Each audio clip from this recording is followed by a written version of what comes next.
Hi viewers, welcome to our channel. ప్రస్తుతం మనతో పాటు సీనియర్ జర్నలిస్ట్ దాము భారత్ సార్ ఉన్నారు. వారితో మాట్లాడదాం. నమస్కారం సార్.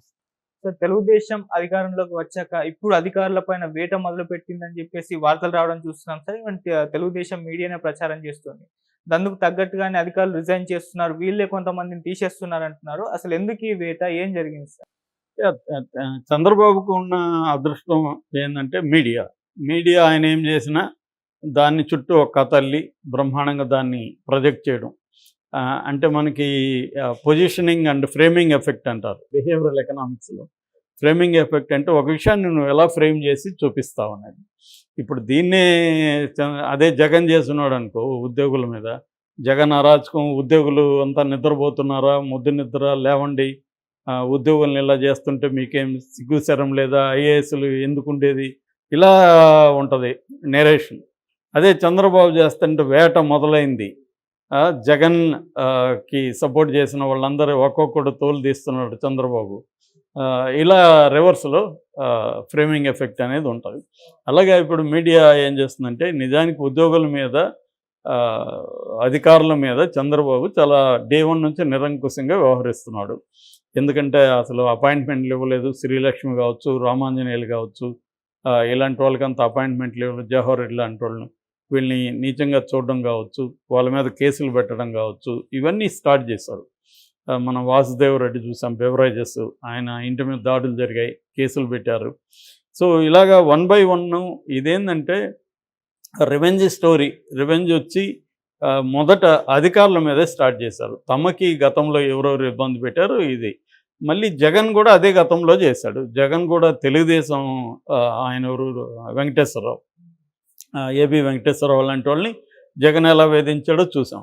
దాన్నంతా వీళ్ళు అప్పుడేమో ఇదే మీడియా, ఇదే మేధావులు, ఇదే తెలుగుదేశం వీళ్ళు, ఇదే పవన్ కళ్యాణ్ వీళ్ళందరేమో అప్పుడు ఇదో ప్రజాస్వామ్యమా, ఒక ఆఫీసర్ని ఇలా చేస్తుంటే మిగతా ఐఏఎస్ ఆఫీసర్లు ఏం చేస్తున్నారు, ఇదంతా మాట్లాడారు. ఇప్పుడు సేమ్ అంతకంటే రెట్టింపు ఇంకా పవర్ఫుల్గా చంద్రబాబు చేస్తున్నాడు జగన్ కంటే కూడా.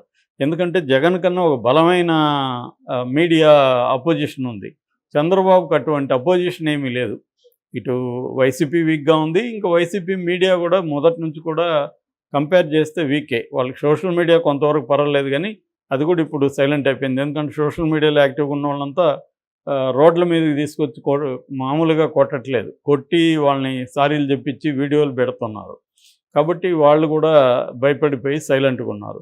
ఇంకా మెయిన్ స్ట్రీమ్ మీడియా అంత ఒక సాక్షి తప్ప వాళ్ళకి మిగతా వాళ్ళంతా TV9 కానీ ఎన్టీవీ వీళ్ళందరూ అంటే అటు ఇటు చూసి ఎటువైపు అధికారం ఉంటే అటువైపే సైలెంట్గా వెళ్ళిపోయే బ్యాచ్ వాళ్ళు. కాబట్టి సాక్షి ఒకటే కొంత వ్యతిరేకత ఉంటుంది. సాక్షి ఎప్పుడు కూడా ఎఫెక్టివ్ కాదు. అదే Telugu Desam media very strong, effective. వాళ్ళ సర్క్యులేషన్ కూడా, ఈనాడు సర్క్యులేషన్ ఇప్పటికి కూడా నెంబర్ 1. సో వీళ్ళ వ్యవహారం వేరేగా ఉంటుంది. ప్రొఫెషనలిజం కూడా మీకు సాక్షితో ఈనాడుని కంపేర్ చేయలేం. ఈనాడు ఎక్కడో ఉంటుంది ప్రొఫెషనలిజంలో. సో అందువల్ల చంద్రబాబు ఏది చేసినా కూడా వీళ్ళు లేపి చేస్తుంటారు. నిజానికి అది చంద్రబాబుకు కూడా నష్టం అవుతుంది. ప్రతిపక్షంలో ఉన్నప్పుడు ఓకే, జగన్ మీద చేయడం వల్ల ఉపయోగపడింది. ఇప్పుడు చంద్రబాబు చేసేదాన్ని ప్రధాని సమర్థిస్తే జనాలకి అర్థమవుతుంది కదా. ఇప్పుడు డీసీ మీద, డెక్కన్ క్రానికల్ ఆఫీస్ మీద దాడి చేశారు, దాన్ని కూడా సమర్థిస్తే ఎలాగా? అట్లాగే అధికారుల మీద 1 by 1 చర్యలు తీసుకుంటున్నారు. వాళ్ళు ఒకవేళ కేంద్రానికి వెళ్తూ ఉంటే కూడా కేంద్రంలో కూడా వీళ్ళ పరపతి ఇటువంటి దానికి ఉపయోగిస్తున్నారు.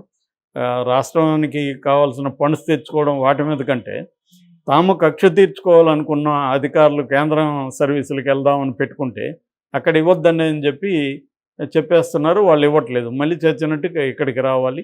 సో చంద్రబాబు కోపానికి, ఆగ్రహానికి బలవ్వాలి. ఇది జరుగుతోంది వరుసగా. ఇప్పుడు సీతారామాంజనేయుల్ని అదే చేశారు. అసెంబ్లీ సెక్రటరీ జనరల్గా ఉన్న పీపీకే రామాచారుల్ని పీకేశారు. తర్వాత నీరబ్ కుమార్ ప్రసాద్, తుమ్మ విజయ్ కుమార్ రెడ్డిని సమాచార పౌర సంబంధాల కమిషనర్ ఆయన మీద, తర్వాత ధర్మారెడ్డి మీద, ఇద్దరి మీద కూడా విజిలెన్స్ కమిషన్తో కేసులు పెట్టిస్తున్నారు. అంటే వాళ్ళిద్దరూ అవినీతికి పాల్పడ్డారని విజిలెన్స్ దీంట్లో చేస్తున్నారు. రీసెంట్గా ప్రవీణ్ ప్రకాష్ మనకు తెలుసు, జగన్ దీంట్లో విద్యాశాఖలో పనిచేస్తాడు. ఆయన సీనియర్ ఐఏఎస్ ఆఫీసర్. సో ఆయన కొంత కొంత కాంట్రవర్షియల్ ఫిగర్ అని కూడా చెప్పుకోవచ్చు. అంటే ఒకప్పుడు 2002, 2003లో విజిలెన్స్ కమిషనర్ ఉన్నప్పుడు ఆయన చాలా ధైర్యంగా రోడ్డు వెడల్పు కార్యక్రమాలు ప్రభుత్వాన్ని కూడా ధిక్కరించి చేయగలిగాడు. మంచి పేరు వచ్చింది ఆయనకి అప్పట్లో. సో అప్పటి నుంచి కూడా ఆయనకి ఏందంటే తను అనుకున్నది చేయడం, తను ప్రజలకి ఇది మంచి అనుకున్నది చేయడంలో కొంత వివాదాస్పదం కూడా అయ్యాడు.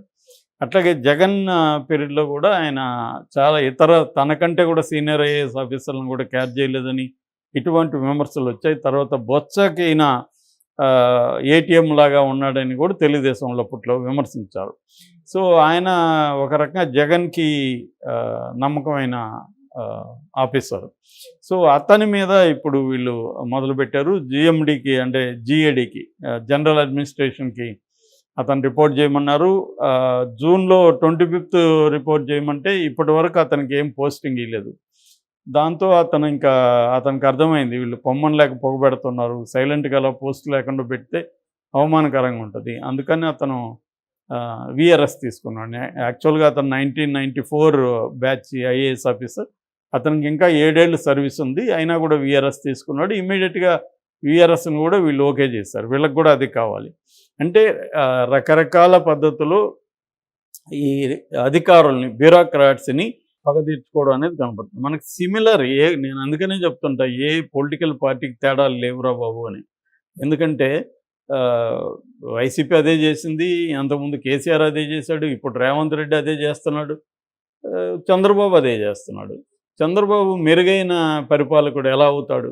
నువ్వు గతంలో జగన్ చేసిన తప్పులు చంద్రబాబు చేయకపోతే చంద్రబాబును అప్రిషియేట్ చేయొచ్చు. జగన్ కంటే ఎక్కువ చేస్తుంటే ఇంకా తేడా ఏముంటుంది చంద్రబాబుకైనా జగన్కైనా? సో అందుకని ఎవరికి కూడా వీళ్ళకి ఏంటంటే రాగానే వీళ్ళకి రివెంజ్ పాలిటిక్స్ స్టార్ట్ అవుతాయి. తమ గత ప్రభుత్వంలో ఎవరెవరు తమకు వ్యతిరేకంగా ఉన్నారు, ఆ ప్రభుత్వానికి అనుకూలంగా ఉన్నారు, వాళ్ళని పగ తీర్చుకోవడం, వాళ్ళని ఇబ్బందులు పెట్టడం ఇది జరుగుతుంది. సివిల్ సర్వెంట్స్ పరిస్థితి చూస్తే చాలామంది సివిల్ సర్వెంట్స్ పుస్తకాలు రాసినవి నేను చదివాను. వాళ్ళ పరిస్థితి చూస్తే ఏంటంటే వాళ్ళకి చాలాసార్లు ముఖ్యమంత్రిని ధిక్కరించి చేయలేరు. ఒకప్పుడు అది సాధ్యమయ్యేది కానీ ఇవాళ లేదు. ఈవెన్ మోడీతో ఉన్న చాలామంది పుస్తకాలు రాశారు. వాళ్ళు కూడా గతంలో అయితే మోడీ మేము ఏదన్నా చెప్తే వినేవాడు, మమ్మల్ని అడిగేవాడు. ఇవాళ అదేం లేదు. ఆయన ఏం చెప్తే అది మేము విని దాన్ని ఫాలో కావాలి. ఒక్కొక్కసారి ఫ్యాక్చువల్ మిస్టేక్స్ ఉన్నా కూడా మేము దాన్ని కరెక్ట్ చేసే పరిస్థితుల్లో లేము. మళ్ళీ మేమేదో చిన్న చిన్న గ్రూప్ మీటింగుల్లో మేము చెప్పుకోవాలి తప్ప మా బాధలు. మోడీ దగ్గర నోరు తెచ్చే పరిస్థితి లేదు. బిగినింగ్లో అది అలో చేశాడు, తర్వాత ఆపేశాడు అని చెప్తున్నారు. సో ఇలాగ ఇప్పుడు ఏంటంటే ప్రతి ముఖ్యమంత్రి రాగానే తన చుట్టూ తన మేజర్గా ఏం చేస్తారంటే తన కులం వాళ్ళని పెట్టుకుంటారు ప్రధానంగా. ఎందుకంటే కులం లాయల్టీ ఒకటి పనిచేస్తుంది. సో చంద్రబాబు రాగానే కమ్మా సెక్షన్ డామినేటు, అక్కడ ఆయన రాగానే జగన్ రాగానే రెడ్డి, ఇక్కడ రేవంత్ రెడ్డి చూస్తే మేము కంప్లీట్గా రెడ్డి. మొన్న అనౌన్స్ చేశారు కదా నామినేటెడ్ పదవులు, మొత్తం లిస్టులు అంతా రెడ్డి అని కనబడుతుంది మనకి. సో ఇక అంతకుముందు కేసీఆర్ చూసినప్పుడు వెలమా బ్యాచ్ మొత్తం. ఇప్పుడు ఫోన్ ట్యాపింగ్ కేసులంతా ఆఫీసర్లంతా వెలమాస్. అంటే ఇది మనకున్న ఫీడల్ నేచర్. కులం అనేది ఒక బలంగా ఒక లాయల్గా పనికొస్తుంది. మన కులం వాడంటే వాడు లాయల్గా ఉంటాడు.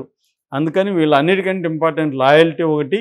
రెండోది వీళ్ళు అనేక అరాచకాలు పాల్పడతారు కాబట్టి, అనేక అక్రమాలు చేస్తారు, అవినీతికి పాల్పడతారు కాబట్టి దీన్ని సపోర్ట్ చేసే బ్యూరోక్రాట్స్ని పెట్టుకోవడం.